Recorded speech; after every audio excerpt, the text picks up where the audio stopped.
licenciado Pablo de la Cruz, bienvenido, mucho gusto. Mi nombre es Francisco Chomcal. Le agradecemos por el espacio que nos brinda durante esta tarde, ¿verdad?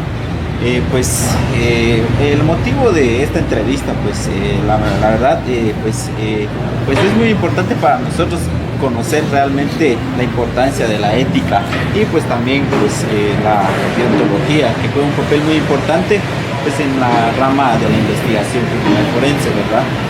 Pero sin antes empezar con las preguntas, ¿verdad? Quisiéramos saber a qué se dedica actualmente, ¿verdad, licenciado? Disculpe. Bueno, yo soy licenciado en Investigación Criminal y Forense, graduado de la Universidad Rafael Andívar. Actualmente soy docente universitario de la Universidad Regional de Guatemala, de la sede de Fray Bartolomé de las Casas. Tengo a mi cargo también el área de elaboración de investigaciones científicas, justamente de la Universidad Regional también de la sede de Fray Bartolomé de las Casas. Y también estamos en el área de ejecución de proyectos científicos, siempre con la misma universidad. Perfecto, muchas gracias. Iniciamos con la primera pregunta, ¿verdad? Hablando profesionalmente, ¿verdad? Mencione los principios que rigen su código deontológico, así como profesionalmente. Bueno, en general los principios deontológicos todos son importantes porque al final todos se relacionan con el trabajo profesional de un investigador criminal y forense. Específicamente yo haría énfasis en tres. El primero, el respeto no solamente a la profesión, sino a las prácticas también que uno realiza en el proceso de investigación, y aparte de eso también a las personas involucradas. Todos los sujetos involucrados a un proceso de investigación también necesitan que se respeten, no solamente de una manera judicial, sino desde una perspectiva humana, ¿verdad? La objetividad, ¿verdad? La objetividad es otro principio fundamental. Un investigador criminal y forense debe de apegarse a los procedimientos y a las normas que justamente rigen esos procedimientos a través de la objetividad y no sesgar la información, que ese es un problema que se puede dar en muchos casos, ¿verdad? De pronto existen dilemas que nos atañen con respecto a cierta toma de decisiones en un proceso de investigación. Entonces la objetividad nos permite apegarnos a todo el proceso de investigación tal cual, y la confiabilidad sobre todo también, ¿verdad? Ser un investigador confiable, no solamente porque se hagan unos procesos correctos y apegados a los procedimientos que enmarca la ley, sino también confiables en el sentido de que tengamos la capacidad de poner en práctica principios éticos y morales también en la carrera, ¿no? en la profesión. Le agradezco mucho, licenciado, por las preguntas, ¿verdad? Muy acertadas. Como segunda pregunta que tenemos ya, ¿cómo influye los principios deontológicos en la toma de decisiones de profesional en investigación en el ejercicio de su profesión? En todo momento va a influir.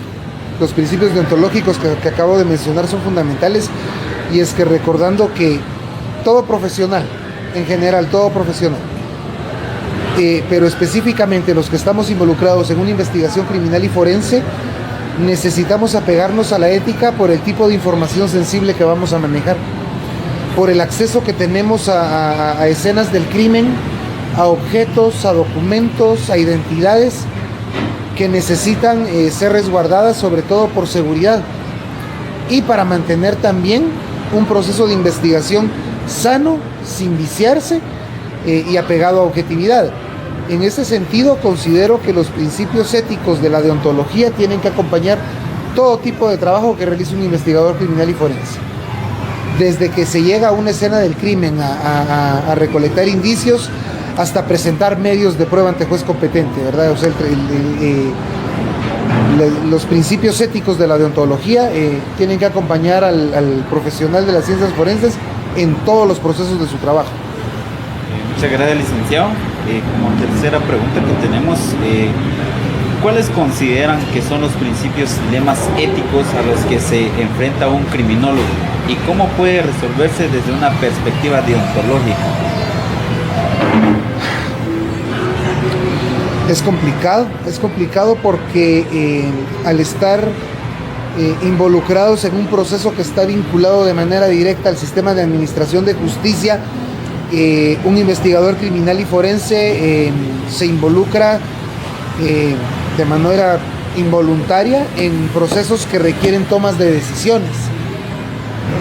Y estas tomas de decisiones son de carácter netamente ético, porque en un proceso de investigación se pueden llegar a conocer datos en casos peligrosos incluso, ¿verdad? De personas, de identidades, de negocios, de actividades ilícitas. Y el trabajo de un investigador criminal y forense al final es buscar la verdad de un hecho delictivo y aclarar lo que pasó en la comisión de un delito.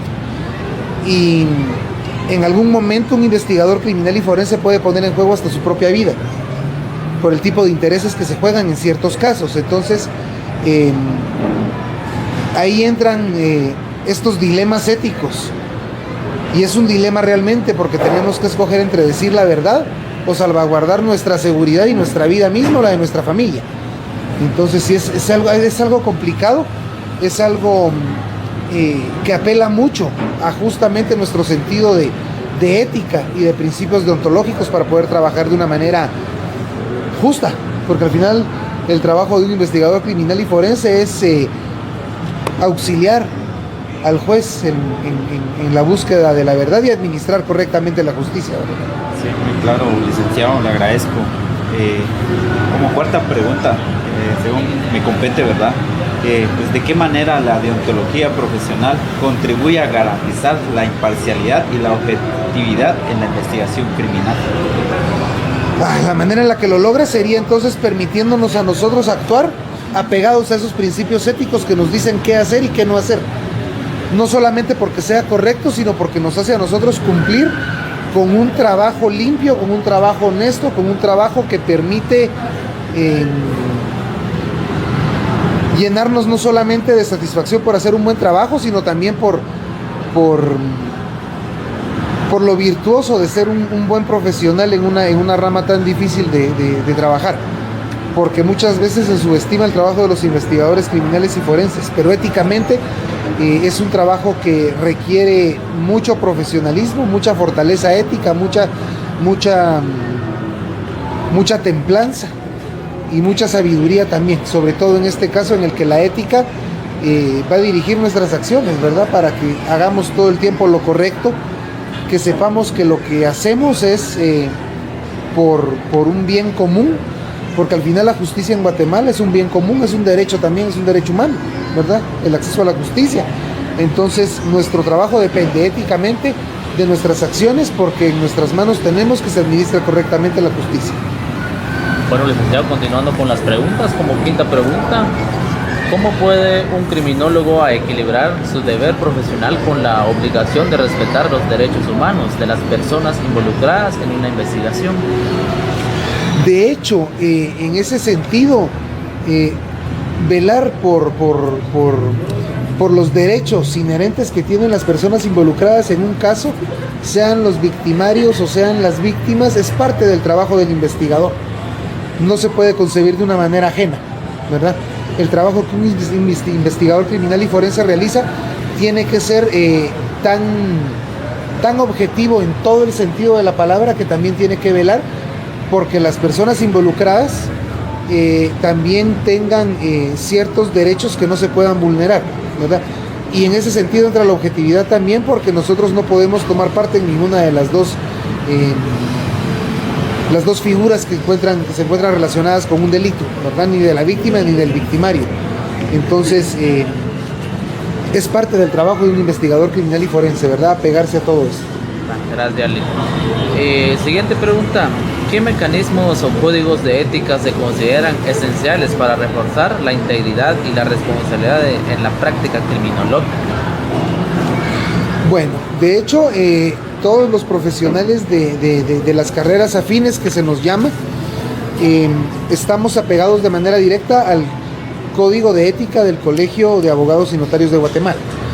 Entonces, ese sería prácticamente el código ético al que nosotros debemos de apegar nuestro trabajo. De manera más específica, considero que la responsabilidad, como ya lo había mencionado antes, la objetividad, son aspectos que tienen que verse reflejados en el trabajo de una investigación, ¿verdad? Todo el tiempo he considerado, esto es de manera muy personal, he considerado que el trabajo de los investigadores criminales y forenses ha sido un trabajo muy infravalorado.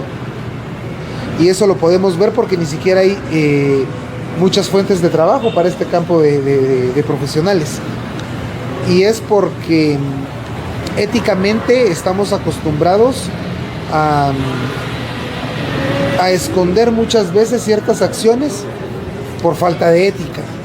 Y esto lo digo de manera institucional, porque en cualquier lugar en donde se pueda cometer un delito tendría que haber un investigador criminal y forense trabajando, y no es así. Entonces, con respecto a esa pregunta, ¿verdad? Entonces, no solamente los investigadores y peritos en criminología tienen que apegarse a ciertos criterios éticos, sino en general, institucionalmente también se necesitan de estos principios, porque recuerden que el investigador criminal y forense no trabaja solo, ¿verdad? Trabaja de una manera interinstitucional. Gracias, licenciado. Como usted es profesional o como licenciado, ¿qué mecanismo le das a la empatía en tu trabajo? ¿Cómo crees que puede influir en la relación con las víctimas y los acusados? Les voy a contar lo que me pasó en una ocasión cuando yo estaba terminando el técnico de la carrera y tuve que hacer una pasantía en el Ministerio Público. Tuve la oportunidad de procesar más de 30 cadáveres. Tuve la oportunidad de fichar casi 50 cadáveres en la morgue. Fueron en total unas 75 escenas del crimen que pudimos procesar en esa oportunidad. Y aprendí muchas cosas, pero lo que más aprendí es que siempre se debe guardar respeto por las víctimas aún fallecidas. En una ocasión, un cadáver que estaba en la escena del crimen por un hecho de tránsito había tenido unas lesiones muy serias en la rodilla, y yo me atrasé un poco en el procedimiento porque estaba buscando unas tijeras para poder cortarle el pantalón al cadáver, y la persona que me estaba acompañando al ministerio me dijo que rompiera la ropa, que la rompiera, y entonces le dije que no, porque la manipulación del cadáver no era tampoco como manipular un objeto cualquiera. Y su respuesta me fue que no importaba, que ya estaba muerto, que ya no le iba a pasar nada, que todo lo que le podía pasar ya le había pasado. Fue un dilema ético por el que pasé, por cierto, porque yo pude haberle hecho caso y haberle roto la ropa y haberlo manipulado de una manera ruda, por decirlo de alguna manera. Sin embargo, a eso voy con lo que les comento. Que no tenga vida no quiere decir que deje de tener su dignidad como ser humano, ¿verdad? Y muchas veces nosotros tenemos que tener empatía, inclusive con los cadáveres, tratándolos bien, manipulándonos bien. No como vemos muchas veces que agarran un cadáver, lo meten a la bolsa del Ministerio Público y solo los tiran en la palangana. Hay que tener empatía también por la familia. ¿Qué pensará la familia de que agarren el cuerpo de un papá, de un hermano o de una mamá y que lo tiren a la palangana de un pick-up? Ese es el trabajo que vamos a hacer nosotros en el campo, ¿verdad? Ya como profesionales de las ciencias forenses. Y a esa empatía se refiere. Las personas no pierden su calidad de seres humanos, vivos o muertos. Y hay que mantener esa empatía con ellos, con sus familiares también y con todos los involucrados. Muchas gracias, licenciado. Siguiente pregunta. ¿De qué manera crees que tu trabajo como criminólogo pues, afecta a la comunidad y cómo puedes contribuir a la mejora de las relaciones sociales? El trabajo de un criminólogo afecta tanto que depende de los medios de prueba que presentemos, que una persona inocente se vaya a la cárcel o que una persona culpable quede libre. Así de fácil resumir la importancia del trabajo de un criminólogo. Tenemos en nuestras manos que la justicia administre correctamente esa misma justicia. y que le dé a cada quien lo que le corresponde después de un proceso que se haya realizado de la manera correcta, con los medios de prueba correctos. Muchas gracias. Continuando con la serie de preguntas, licenciado, nosotros queremos preguntarle que cómo usted equilibra la necesidad de mantener la confidencialidad y ser transparente en los casos que usted esté involucrado. No hay que confundir las cosas. Ser transparente no quiere decir que vamos a revelar toda la información que conocemos de un caso. Ser transparente es demostrar que estamos haciendo las cosas correctamente y apegados a la ley y a las normas, a los procedimientos que nos corresponden. Eso es transparencia. No vamos a malinterpretar que transparencia es revelar el nombre de una persona que está en investigación y el caso por el que está investigado y los medios de prueba que queremos presentar ante juez competente para que llegue a juicio. Eso no es transparencia. Transparencia es demostrar que estamos cumpliendo con nuestro trabajo fielmente a las normativas que nos permiten o no hacer ciertas cosas, ¿verdad? Que estamos levantando indicios de la manera correcta, que no están adulterados, que no están contaminados, que se preservó la escena del crimen hasta que se levantó el último indicio, que no hubo alteración de la cadena de custodia y que todas las personas que manipularon los indicios lo hicieron de la manera correcta, que se solicitaron los análisis necesarios ante el INASIF y que los dictámenes son los correctos. Eso es transparencia. No hay que confundir muchas veces que necesitamos revelar toda la información de lo que conocemos para que sea transparente un proceso. No es así. Nosotros vamos a ser transparentes con nuestro trabajo, con el proceso que estamos llevando. No así con datos que son información sensible y que revelarlos iría contra los derechos y contra la intimidad de otras personas, ¿verdad? Licenciado, con un siguiente cuestionamiento, ¿usted considera que la ética tiene que seguir una educación continua para la formación de profesionales en el ámbito criminal? Correcto, sí. Sí, y esto lo voy a comentar y no sé quién vaya a ver el video, pero sí lo tengo que comentar. Lamentablemente, por personas que en algún momento pierden el sentido de la ética de su trabajo, todos los criminólogos nos vemos afectados. Porque por un mal criminólogo nos tachan de malos a todos. Si una persona llega en algún momento a contaminar una escena del crimen para beneficiar a una persona involucrada en un proceso, van a decir que todos los criminólogos hacemos lo mismo. Entonces, debemos de mantener un comportamiento éticamente correcto en nuestro trabajo, no solamente por nuestro nombre, sino también por el nombre de todos los profesionales que también se dedican a lo mismo que nosotros. Continuando con la última pregunta, licenciado, ustedes como investigadores se rigen en base al código del Colegio de Abogados, ¿no es cierto? ¿Usted considera que debe haber un código específico para los investigadores, criminalistas y criminólogos en Guatemala? Lo primero que pensaría, sí, definitivamente sí. Y lo primero que pensaría es que debería de haber un colegio profesional para los criminólogos. No solamente un código, un colegio. Lamentablemente, recordemos la función que tiene el Colegio de Abogados y Notarios también en la elección de cortes en Guatemala. Ese tipo de intereses personales se ven afectados si se pierde la fuerza que se tiene de las carreras afines en los votos que le pueden dar a las planillas que entran a votación del Colegio de Abogados y Notarios de Guatemala. Considero que ese es uno de los motivos por los que no tiene su propio colegio esta carrera. Y todas las carreras afines, ¿verdad?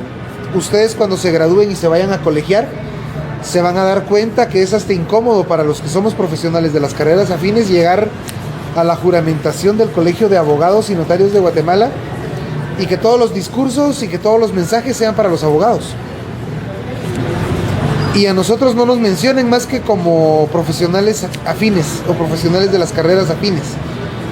Entonces yo considero que sí debe haber un colegio específicamente para los profesionales de las ciencias criminalísticas y forenses y un código de ética todavía más, porque recuérdense que el trabajo que hace un criminólogo y un criminalista no se parece al que hace un abogado y un notario. Entonces hay que regirse por distintos principios, o por lo menos si van a ser los mismos principios con distintos enfoques, porque nuestro trabajo es netamente práctico, ¿verdad? No así el de los abogados, que es un trabajo más de gabinete. Pero en algún momento considero que se va a lograr ¿verdad? Ya existen asociaciones de criminólogos y criminalistas de Guatemala que ya están buscando la manera de que se cree un colegio, pero ya el tiempo lo dirá. Pero yo sí considero que se necesita no solamente un código específico para nosotros, sino también un colegio profesional. Le agradecemos el tiempo, licenciado, por haberse tomado y responder nuestras preguntas. Nosotros como grupo 3 de la carrera de ética profesional le agradecemos netamente el tiempo, el esfuerzo y además muy interesantes las respuestas que nos ha brindado. La realidad es un profesional bastante interesante.